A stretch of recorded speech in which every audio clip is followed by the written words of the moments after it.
Copy of this, by the way. Awesome. Sounds good. Okay. Yeah. We'll see, and I'm going to have our comments live. We'll see what happens. Hello, everybody. I am here with Michael Roderick, and we were talking about Michael. I'm going to give you my background with Michael, and then we can give you a little bit of his. I met Michael doing a 5-day intensive craziness with Yifat Cohen. And he came on and gave this 2-hour session. He's like, I'm going to speak to 3 of you. Give me a minute and I'll give you your tagline. He's like, and it was like mind blown. He's like, before the first impression. I'm like, that's what I do. Now, I still haven't been able to get that into my elevator pitch because but that's what I do. And then I don't want to have to explain it. But I was just, to be gotten like that is such a gift. And I want everybody to get Michael that way too, because that's who he is. So a little bit of something about Michael, because Michael's kind of cool. He went from, I think he was a high school teacher for like 2 years. Actually, I was a high school teacher for 8 years. For 8 years. Okay. Yeah. But then he went from being a high school teacher to producing shows off Broadway, to producing shows on Broadway, to helping people grow their businesses. And it's just kind of like, he just keeps on going. We all talk about, Corona made people pivot, but you're like, every couple of years, let's do something else. And that is just, how do you do it? I mean, ultimately, like what it comes down to is you sort of hit these points where you either decide like, yes, I want to keep doing this particular thing, or you say, all right, why don't I experiment with something different, right? Like, why don't I see if there's another avenue, another channel, another way of sort of operating in the world? And for me, what it usually comes down to is the aspect of, I guess the best way I can describe it is I get to a point where I'm just kind of bored with whatever the thing is. And then I decide, okay, I can't do this forever. I'm going to move on. I'm going to do something else. Right. I'm going to try something else. So for me, it was, with teaching, I kind of reached that point where I just felt like I was kind of doing the same thing over and over and over again. And I had always had an interest in Broadway. I always, had been in the theater world. So I moved into Broadway producing. And the thing about Broadway producing is that it really does become kind of the same thing over and over and over again. You raise money for Broadway shows. You sort of get interrupt you just for a quick second, because you're like, well, so I just went into Broadway. Like, oh, this is the easiest thing in the world to do. It's not. This is not. I decided to do this and I just did this. It's not like, I decided to sell ice cream and I sold ice cream. You decided to go into Broadway producing and you went into, it's a big deal. Do you get that? Yeah. No, I know. And well, I think the thing that happens is like, you sort of go through these experiences, right? And then you sort of hit this point where you're just like, oh yeah, that I just kind of did that. Right. But truthfully, like, you never just do that, but your brain kind of starts to get into this place of, oh, okay, yeah, this thing just happened, as opposed to looking at sort of the whole journey. Right. And like the whole, the whole process. And ultimately what it came down to was getting into Broadway was a time-consuming process. I did it faster than a lot of other people have done it. I did it in under 2 years. I went from being a high school English teacher to a Broadway producer, but that is still under 2 years. Like, that's still a block of time, right? But you were still teaching high school while you were going for this. It's not like you said, okay, I'm going to stop doing this and going to devote all my time and all my energy and all my effort into doing this. You just said, okay, I'm going to keep my day job and I'm going to work on being a Broadway producer, and boom, it happened. Not like exactly. It happened. Exactly. Boom, it happened. And that's just that. That's and ultimately, like, what it comes down to is this aspect of when you're in a particular, career, there's nothing that says you can't explore what it would be like to work in other careers without actually making the jump, right? And I see a lot of messages out there that are all about sort of this idea of like burning the boats and just taking the leap and like all of these different types of things. And yes, that has its place in the world, but I think that there's so much opportunity and just sort of taking a little bit of time to explore something else while you're still doing whatever it is that is paying the bills and sort of making things happen. I don't subscribe necessarily to the idea of, okay, just let it all go and hope that it all works out. Sometimes it does, right? And we read those stories where somebody quit their job and they're, entrepreneur days later and everything's fantastic. But like, that's not the norm, right? That's not the traditional story. It's whatever the media will decide to sort of promote, right? Because anybody who is covering anything for the news, radio, podcast, they're not going to be interested in the slight level of contrast. They're going to be interested in the big level of contrast. So they're not going to care if somebody went from, scrounging money in their parents' couch cushions to, making a reasonable living of, $5,000 a month or something. But they are going to write the story about the person who was scrounging in the couch cushions and ended up making $5 million the next year from their business, right? Like that's what people are going to go. It's the flash. It's the show.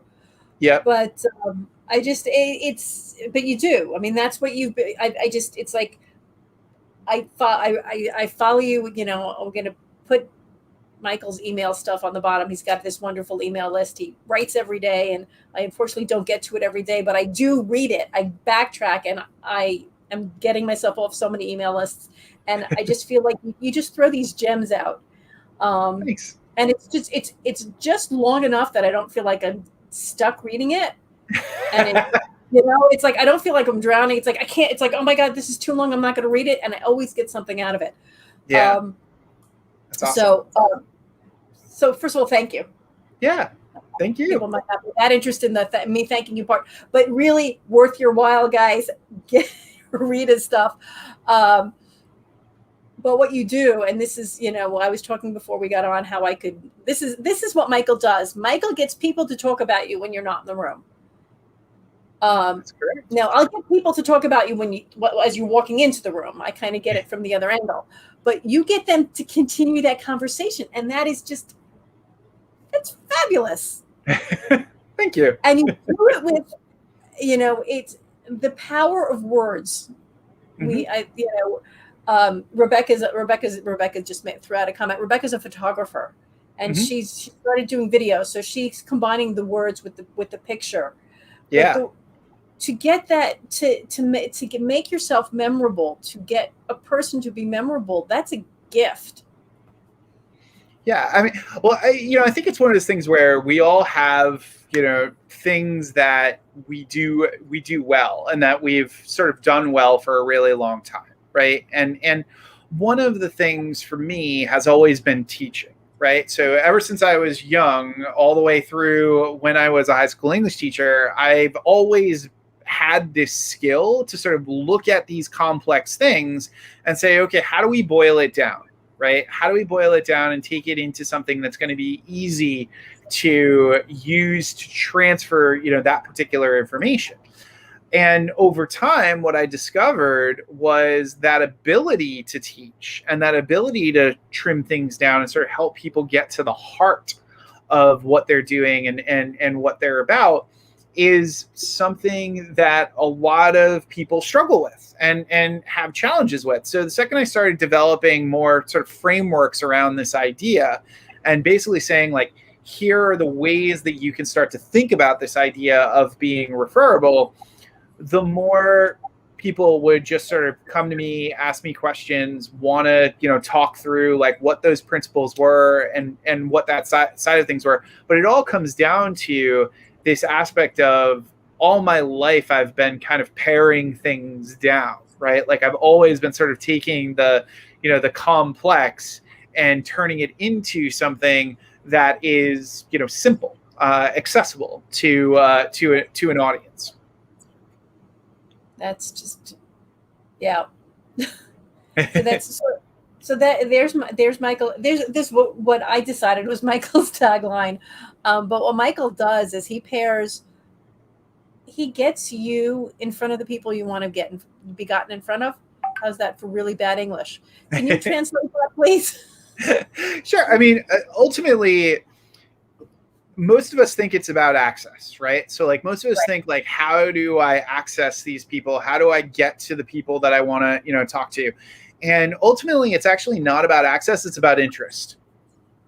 And if they're interested, if they want to learn more about you, if they're curious about you, they'll reach out to you. So what I do is I help you craft that message. I help you craft those ideas that encourages that level of curiosity, that causes somebody to say, well, wow, I need to know you more. I need to work with you. I need to understand more about like what you're about and what you're trying to do. And that's really where I do my best work, is looking at the way that somebody is offering their service or the way that they're presenting their ideas, and just looking at, well, how can that be made more interesting, right? Like, how can that create that level of interest so that people who are at these larger levels, who are doing bigger things, they want to talk to you. They want to find you. They want to have conversations with you, because you've created this thing that just like, it's like a little itch in their brain that says, I need to have more conversations with you. Yeah, but you have to get in front of them or near them or have access to them before that happens. So that's how do you do that? Yeah, well, ultimately, what it comes down to, I mean, access is always a big, question, right? And it's a big concern. And ultimately what it comes down to is, what is it that they care about? Like, what is interesting to them, and how are you kind of a part of that thing that's interesting to them, right? So a lot of the time, the mistake that I see most people make when they reach out to somebody that they admire is that they do no research. So they never like look up like who this person is or what they're about. So their outreach is generic, which basically gets us to ignore that particular message. And we've all gotten those messages, right? Where somebody reaches out and says, oh, it looks like we have some mutual friends and maybe we should connect and get to know each other. What? Like, okay, we have mutual friends. Like, what? Why do you want to get to know me? Like, what do you want to know? What do you care about? Right? Whereas if somebody, reaches out and they say, oh, I just listened to the episode of your podcast where you talked about XYZ, or, oh, I just watched this live stream and I had this question, or I really loved what you had to say here, I'm going to be way more likely to respond, right? Because that person is taking the time to do their research, be specific, and have a conversation. So I think like one of the biggest challenges that you're going to have around access is when you just try to sort of, sell or get something in that initial interaction, because we're still in that sort of like space where like it's the primitive brain that's in charge, right? Like fight or flight is at work when we interact with somebody for the first time, right? Absolutely. That's where I come in. Yeah, but, right. Yeah. But exactly. It's so true, and it's funny because that's what I did with you. Mm-hmm. And I did it with you because you were interested. But I came from, this guy's just so interesting, I want to talk to him. Yep. And I don't think I wouldn't if I hadn't been in some sort of communication with you, I never would have dared ask you. Yeah, exactly. And that's the thing. It's like, it's most of the time when people think about access, especially access to sort of higher level people, they think about it in this context of like their one big shot, right? So they think, if I just do this outreach and I let this person know that I want them to invest in my company, or I want them to be on my podcast, or whatever the scenario is, that's my one big shot, and I'm going to make it, and I'm going to make it happen. And most of the time that does not work, right? Like most of the time, that straight pitch is going to just sort of get thrown away. Right. Conversely, when you don't treat it as one big shot and you just say like, okay, how do I create enough curiosity so that I get a response? Yeah. Well, then you can start a thread, right? Like then you can start having a conversation back and forth, and you kind of see where it goes from there. And relationships are not turnkey, right? Like it's not like we just instantly are in a relationship and we like each other, and like, no, we build a relationship over time, right? Yeah. We get to know people and sort of get to understand them, get to understand what they're about before we get into all of the sort of nitty gritty and, the extra stuff that starts to come into the mix. Yeah. And you got to be okay with the no. Oh, totally. I think totally. You got to go in saying, I'm taking a shot. This isn't my one shot. This is one of many shots. And no is never. No does never mean no never, unless they really said, I never want to have anything to do with ever again. Unless people are really specific. No could be a no, not now, or it might not be convenient. Yep. And I think we put too much. People. There you go. People put too much. They're too invested in getting that first yes. Yeah.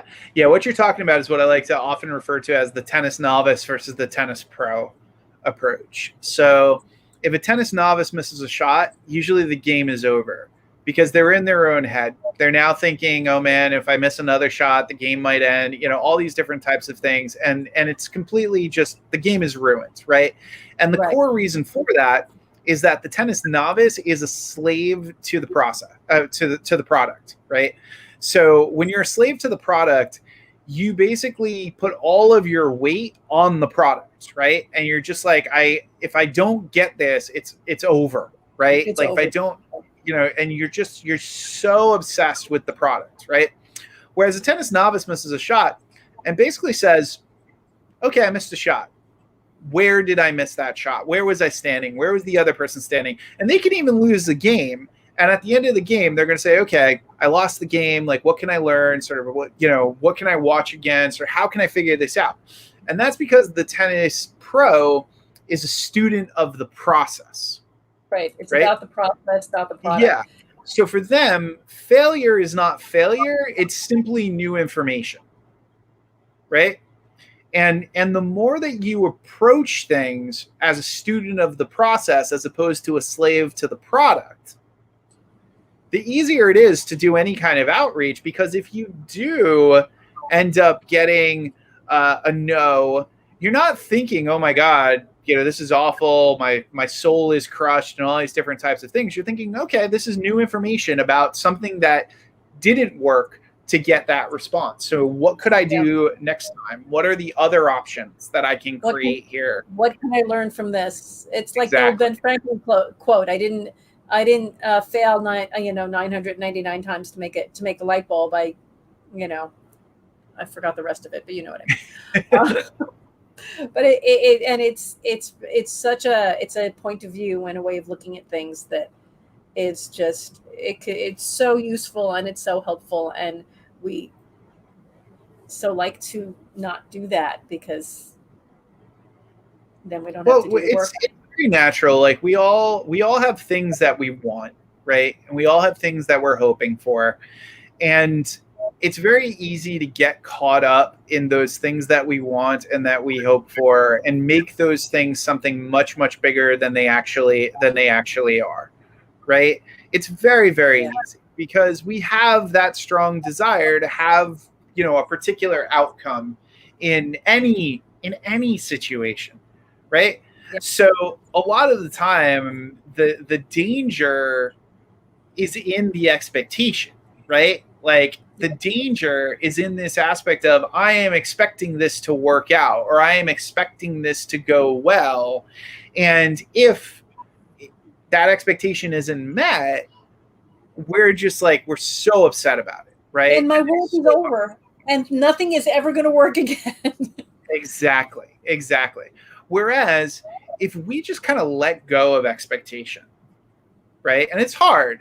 I'm not saying this is an easy thing to do, but it is a wonderful thing to focus on and to sort of think about. If we just sort of let go of expectation and say, okay, I'm going to try this thing. This is, in essence, an experiment, and I'm going to see kind of what happens. And if it works, it works. If it doesn't, okay, I'll learn something. It'll be fine. You just feel so much better, right? Like it's all of that expectation that causes so many issues. I think you let go of the expectations, then you don't get upset. Yeah. Yep. Yeah. It's just it's new information as opposed to failure. I'm just making a banner. I love that one. It's one of the things I love about this program. I'm like, oh, look, I can make banners. Just, I don't know how to type. Don't tell anybody. I think that right there is probably why you move so easily from one thing to the next, and why you are so great to work with, because you don't have the expectation to get it right out of the gate, which is probably why you do so often as you do. Yeah. So I write a daily email, as you know, right? And the question that I always get asked is, how do you write a daily email? Like, how do you do this? And I always tell people, I give myself permission to suck. Like, I recognize that there is absolutely no way that I can be consistent and brilliant. Just not going to happen, right? There's going to be stuff that's going to really resonate. There's going to be stuff that's not going to resonate at all. There's going to be stuff that's kind of in the middle, right? I can't control that. I also can't control how people react to the things that I write, right? Absolutely. And to the things that I put out there. So the second I just let go of that expectation, and I just say, okay, well, I'm just going to put something out there, and I'm going to see what I can learn from the market, then there's no concern of like, what am I going to write? Like, how's it going to look? What are people going to think of it? All of those different types of things. And as a result, I'm able to just write. I'm just able to do it because I'm not putting all of this pressure on myself to create the next great American novel, with my latest email. Yeah. It's great because you read it, you don't read it, there's always there's a nugget in there. Maybe I think I can agree. Not always it doesn't always resonate with me. It resonates with me more often than not.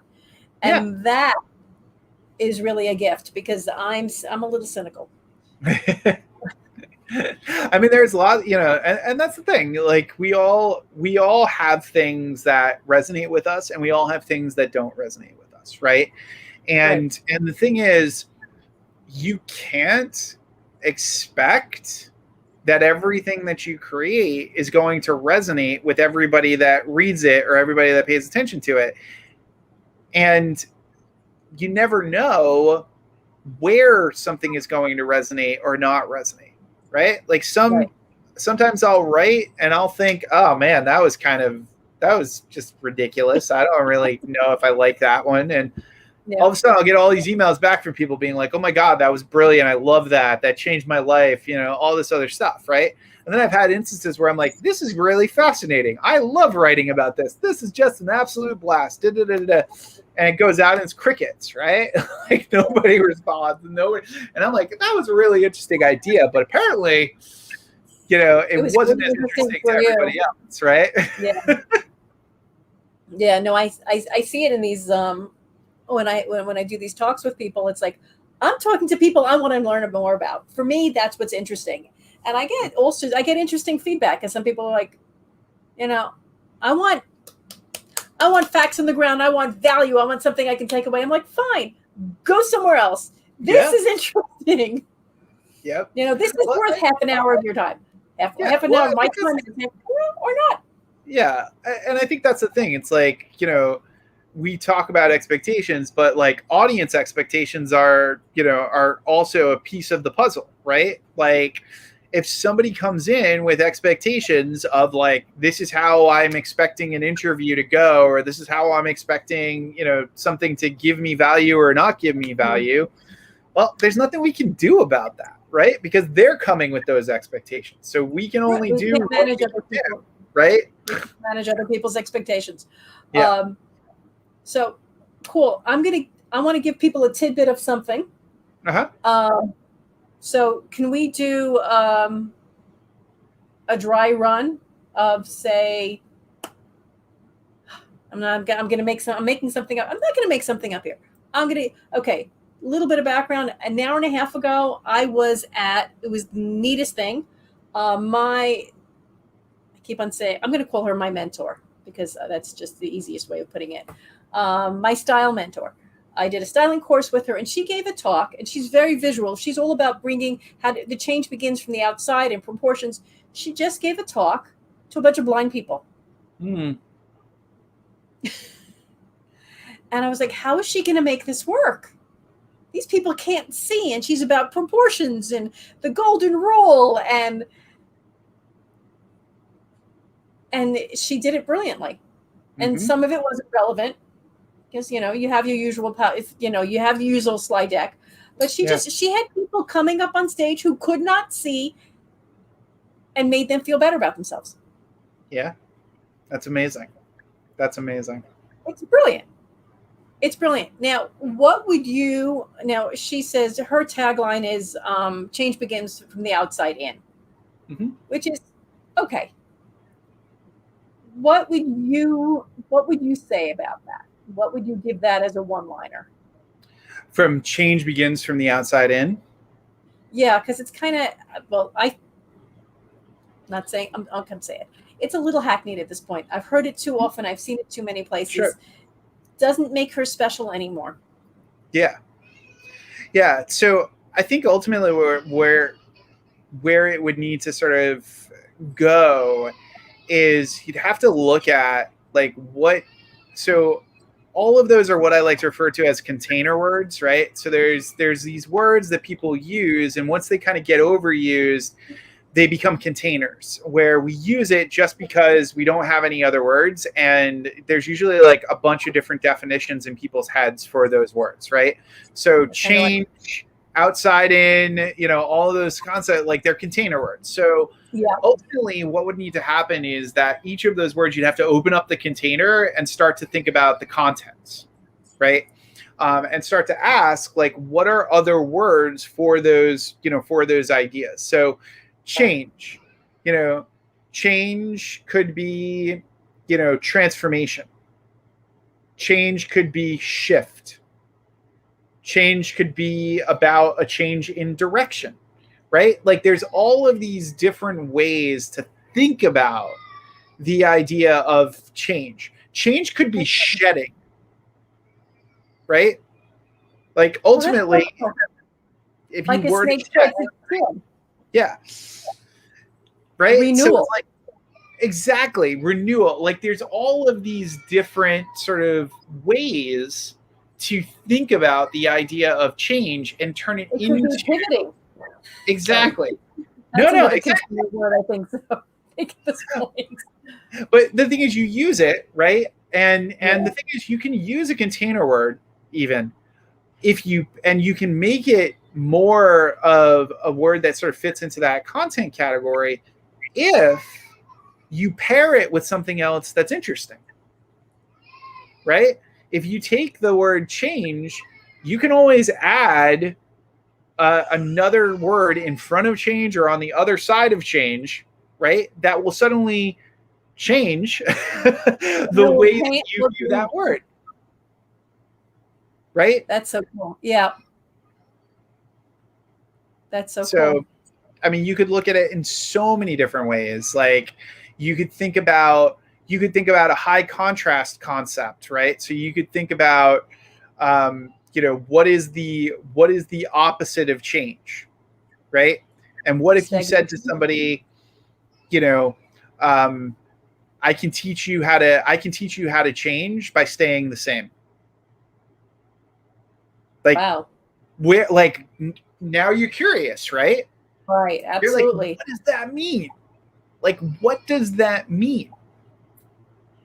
So that's the thing. It's like, that's how you do it. You sort of, you look at those container words and then you ask, okay, what are new ways to say this? What are new words to say it, or new ways to move those words around so that the offer becomes even more compelling? And going back to what we were talking about, it calls to a very, very specific type of person, because the more specific you get in that terminology, the more somebody says, yep, that's totally for me, or Right. nope, that's not for me at all. That's it. Then now you're talking branding and looking at who your target audience is and how to relate to them. Mm-hmm. And Exactly. That's just cool. Loving it. This has been really, really interesting. I really don't want to take up too much more of your time, as much as I'd love to. I love this. I love talking to you. This was really, so I'm going to thank you for your time. Sure. Thank you for your time. You can be sure I'm going to be bugging you again, because no worries. it's just really been wonderful. We got people coming on and coming off, so I will send you. Nice. First, I'm gonna end the broadcast, so people don't need to hear us chatting about this. So thank you, everybody who's been here and watched and not watched and come and gone, and we'll do that.